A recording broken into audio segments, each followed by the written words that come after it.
Hey guys, my name is Matimio, and today I decided to do something a little bit different. I went out and picked up Natural Selection 2 during the Steam Summer Sale, and I wasn't sure if I'd like this game. I always knew it had some very interesting qualities to it, but I'm really glad that I picked it up because it's a fantastic game. And if you've never heard of it before and you have no idea the premise behind it, basically it's a first-person shooter. There are two different factions. You have the Marines, the human-based faction, and then there are the aliens. And the objective of the game is to destroy the enemy's team base. That sounds all very standard. But the twist on it is that there is also a real-time strategy aspect of it, and the way that that works is that each team has a commander, and the commander has an over-top view of the map, basically like if you're playing StarCraft, you're playing, a real-time strategy game.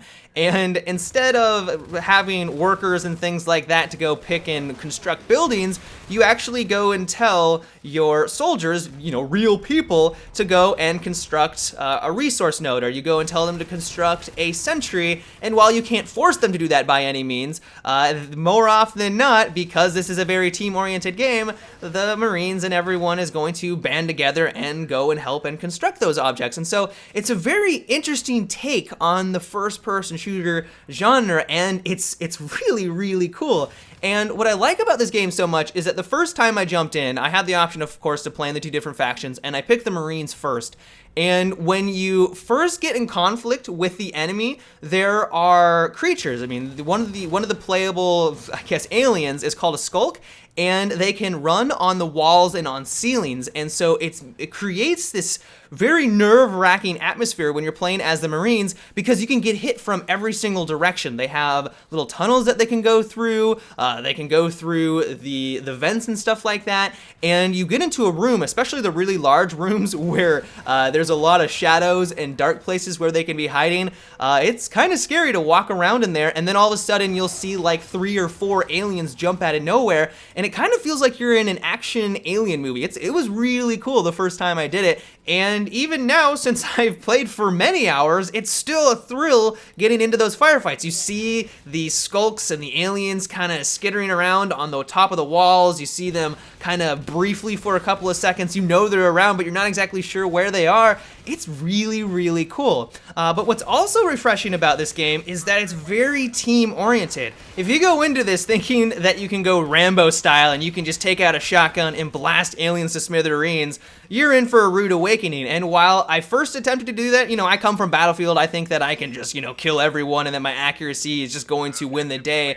Like, there are some circumstances where that's true. Like, accuracy and being able to take out a target quickly is going to be advantageous. But if you are not playing on a rookie server and you're going against experienced alien players, they're going to swarm you, and they're going to swarm you from every single direction. And the only way that you can be successful is to run with your team and also to communicate with your team. I mean, this has got a real-time strategy aspect of it, and your commander has an overhead view of everything, and he wants you to go to certain locations, and he's going to direct you over the voice comm to do so. And so if you don't work with your commander, and you don't work with your squads, and you don't work with your other fellow Marines and the other players, you're going to have a bad time, and you're probably not going to win that match. I mean, it's very team-oriented, and I know for some people that might turn them off. They might want to just kind of enjoy their first-person shooter experience where they can just go around and do whatever they want. But for Natural Selection 2, it's still an absolute blast, but you do need to work with your team.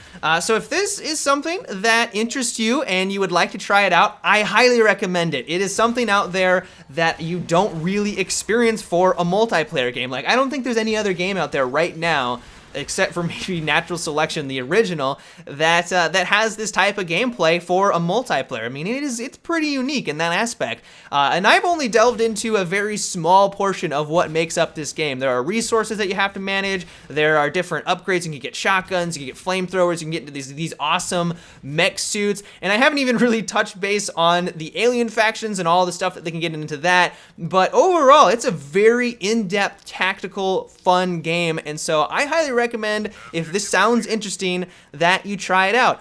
And don't let the fact that this is an indie game turn you off from it, because one of the concerns that I had before I purchased and picked it up was that it would be a ghost town, because I knew that it was an indie game. I knew it wasn't a huge AAA title, so I was kind of worried that there wasn't going to be a very large player base and that it was going to be a ghost town. And even though it was really cheap, well, it's like, well, a cheap multiplayer game doesn't mean anything if there's no one to play against. But that isn't the problem. There are plenty of servers, and what's also really nice is that there are rookie-friendly servers. They're labeled very clearly, and if you jump into those, you're going to have a lot of rookies in there as well, but there are also many players that will answer all of your questions. Like, this is kind of a game that has a very high learning curve, and you need to ask questions. You need to ask a lot of questions.